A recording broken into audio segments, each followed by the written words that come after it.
The year was 1221, and the Mongol war machine, led by the great Genghis Khan, was in full motion.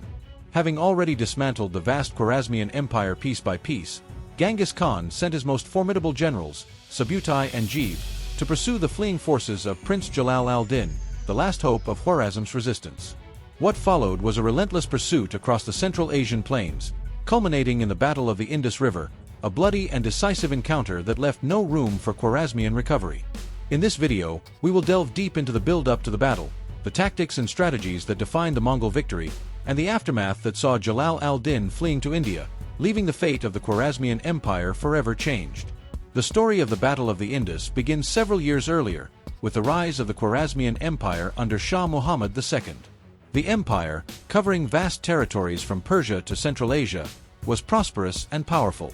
However, the Khwarazmian Shah made a fatal mistake by underestimating the power and wrath of Genghis Khan. Genghis Khan initially sought peaceful trade relations with the Khwarazmians. He sent a caravan of merchants and emissaries to establish ties. But Shah Muhammad, paranoid and distrustful, ordered the execution of the Mongol merchants, an act that would seal the fate of his empire. Furious at the insult and treachery, Genghis Khan unleashed the full force of his armies upon the Khwarazmian Empire in 1219. The Mongols, renowned for their mobility, discipline, and fearsome cavalry tactics, rapidly conquered city after city. The Khwarazmian army was repeatedly outmaneuvered, and Shah Muhammad fled westward, abandoning his people. By 1220, the Khwarazmian Empire was in ruins, with most of its cities destroyed. Shah Muhammad's son, Prince Jalal al-Din, inherited the shattered remnants of his father's empire and tried to mount a defense. The young prince showed remarkable courage and tactical ability in battle, managing to score a few minor victories against the Mongols. However, his forces were vastly outnumbered and poorly equipped compared to the seasoned Mongol army. As the Khwarazmian Empire crumbled, Jalal al-Din led a small force of loyal followers eastward, hoping to escape the Mongol onslaught. The Mongols, under the command of Subutai and Jib, were relentless in their pursuit. These two generals, handpicked by Genghis Khan, were among the most skilled commanders in Mongol history, known for their ability to outmaneuver and outfight any foe. Jalal al-Din's plan was to cross the Indus River and find refuge in India, a region beyond the reach of the Mongol Empire at that time. However, Subutai and Jib were determined to capture or kill the prince before he could escape. The pursuit was long and arduous, with Jalal al-Din's forces constantly on the move, avoiding direct confrontation whenever possible. Despite his skill and bravery, Jalal al-Din's army was no match for the Mongols in the open field. His forces were exhausted and depleted from months of retreat and skirmishes.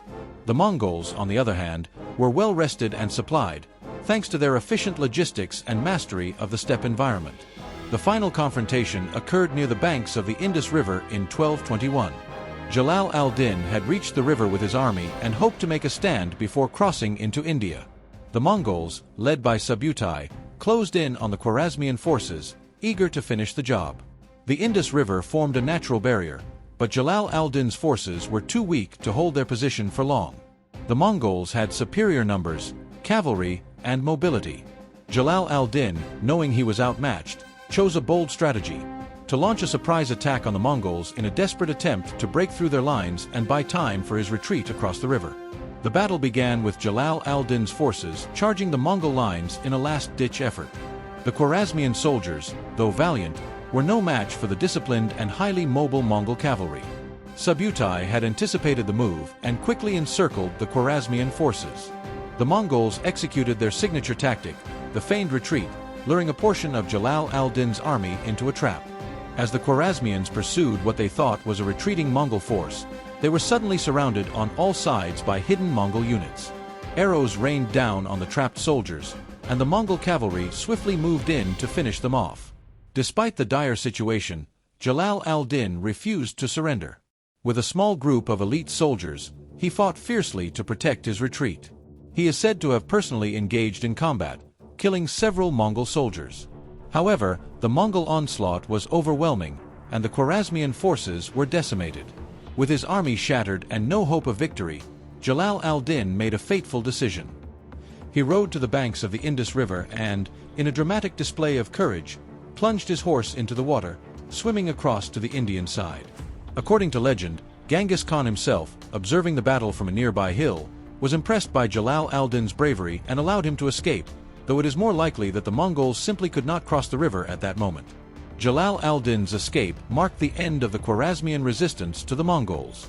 The Khwarazmian Empire, once one of the most powerful states in the Islamic world, was now nothing more than a memory. Jalal al-Din would go on to seek refuge in India, where he attempted to rebuild his power base, but he never regained the strength necessary to challenge the Mongols again. The Battle of the Indus was a decisive victory for the Mongols, sealing the fate of the Khwarazmian Empire. It demonstrated the effectiveness of Mongol military tactics, particularly their ability to pursue and destroy retreating enemies, as well as their mastery of psychological warfare. By showing no mercy to their enemies and relentlessly hunting down any survivors, the Mongols ensured that no resistance could ever rise again. For the Khwarazmian Empire, the battle was the final blow in a series of catastrophic defeats. Prince Jalal al-Din's flight into India symbolized the end of Khwarazmian independence and the beginning of Mongol dominance over Central Asia. Jalal al-Din himself would continue to fight, leading a guerrilla campaign against the Mongols and attempting to forge alliances with other Muslim rulers.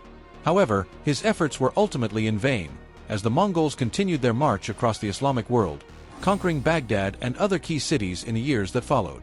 The Battle of the Indus stands as a testament to the brilliance of Genghis Khan and his generals, particularly Subutai and Jeeb. Their ability to outmaneuver and outfight their enemies, even in the most difficult circumstances, allowed the Mongol Empire to expand rapidly and conquer vast territories in a short period of time. Jalal al-Din, though a valiant and skilled leader, was no match for the might of the Mongol war machine. His escape across the Indus marked the end of the Khwarazmian Empire and the beginning of a new era in Central Asian history, one dominated by the Mongols. The legacy of the battle is one of both devastation and transformation. The Mongol conquests reshaped the political and cultural landscape of Central Asia and the Islamic world, leaving a lasting impact on the course of history.